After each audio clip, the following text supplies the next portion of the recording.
বন্ধুরা দেখুন, আমি এই দেখেন মাছটা ভেজে রাখছি, আলুটা ভেজে রাখছি। কী করে মাছ দিয়ে মাংস বানালাম এটা দেখুন। এটা হচ্ছে মাগুর মাছ। এই মাগুর মাছটাকে আমি কীভাবে মাংসে পরিণত করব এটা দেখানোর জন্য আপনারা কিন্তু অবশ্যই রেসিপিটি দেখুন। আমি তেজপাতা দিয়ে দিলাম, হ্যাঁ, তেলটা গরম হয়ে গেছে। তারপরে আমি দিয়ে দিব কি, এই যেহেতু আমরা রসুন খাই না, যে পেঁয়াজ বাটাটা দিয়ে দিলাম। তেলটা গরম হয়ে গিয়েছে, তো পেঁয়াজ বাটাটা দিয়ে দিলাম। পেঁয়াজটাকে আমি ভেজে নিব। পেঁয়াজটাকে আমরা কী করলাম, ভাজা করে নিচ্ছি। এই ভাজা করা নেওয়ার পরে আমরা কি করব, পেঁয়াজটা যেহেতু ভাজা ভাজা হয়ে যাচ্ছে, আর এখানে কিন্তু আমি সানরাইজের হলুদের গুঁড়ো, লঙ্কার গুঁড়ো আর জিরার গুঁড়ো মিশিয়ে রেখেছি।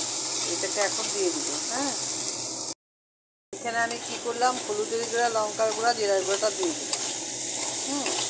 এখন কী করতেছি, ভেজে নিচ্ছি কিন্তু ভালো করে। রেসিপিটা দেখুন, মানে মাছ দিয়ে যে কী করে মাংস রান্না করা হয় সেটাই আমি দেখাচ্ছি। তারপরে কি করলাম, স্বাদ মতো আমি নুনটা দিয়ে দিলাম। নুনটা কিন্তু না দিলে যতই তুমি ভালো রান্না করো না কেন, তোমার কিন্তু স্বাদ হবে না। এখানে কিন্তু আমি একটু জল দিয়ে দিচ্ছি, গরম জলটা, কারণ তাহলে কী হবে, মশলাটা আমার কষাতে সুবিধা হবে। দেখুন মশলাটা কষিয়ে নিচ্ছি। হ্যাঁ, এক সময় না সবাই হাসতো, আমি কি করে রান্না বান্না করব, আমি কি করে, কেন, আমি শুধু পড়াশোনা বইটা নিয়েই বসে থাকতাম, কিচ্ছু করতাম না। এখন দেখেন আপনাদেরকেও রান্না করে খাওয়াচ্ছি। আমার 12,000 ফলোয়ার্স, তাদের সবাইকে আমি কিন্তু রান্না করে খাওয়াচ্ছি। আর রান্নার সময় কিন্তু আমি তোমাদের সবসময় ভালো কামনাই করছি, কারণ যাতে তোমাদের ভালো হয়। রান্নাটা তো তোমরাও খাবে, যাতে তোমাদের ক্ষতি না হয়।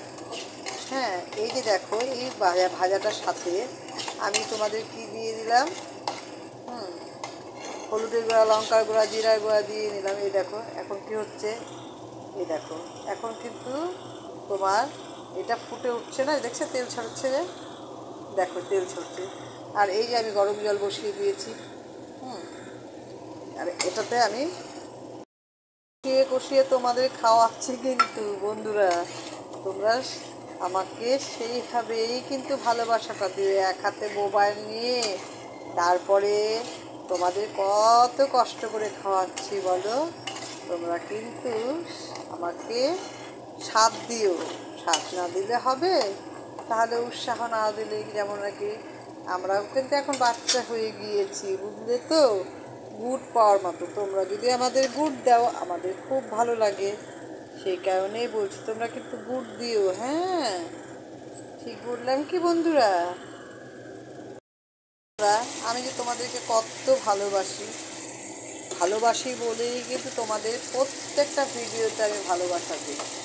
হ্যাঁ, সে আমাকে কেউ না ভালোবাসুক সেটা তো আমার ভাগ্য, সেটা তোমাদের কিন্তু করার কিচ্ছু নেই। আমার ভাগ্যে তোমাদের কাছ থেকে যতটুকু ভালোবাসা পাব ততটুকুই পাবো, তার চেয়ে বেশি কিন্তু পাবো না। এটা কষিয়ে গিয়েছে, কষিয়ে যাওয়ার পরে আমি কী করলাম, গরম জল এই আলু সমেত দিয়ে দিলাম।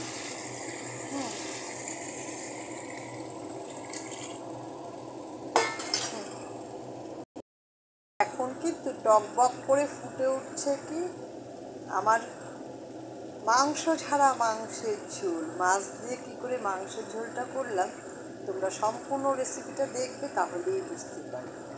ঠিক আছে, এই বলে আমার ভিডিওটা শেষ করে রাখছি তাহলে।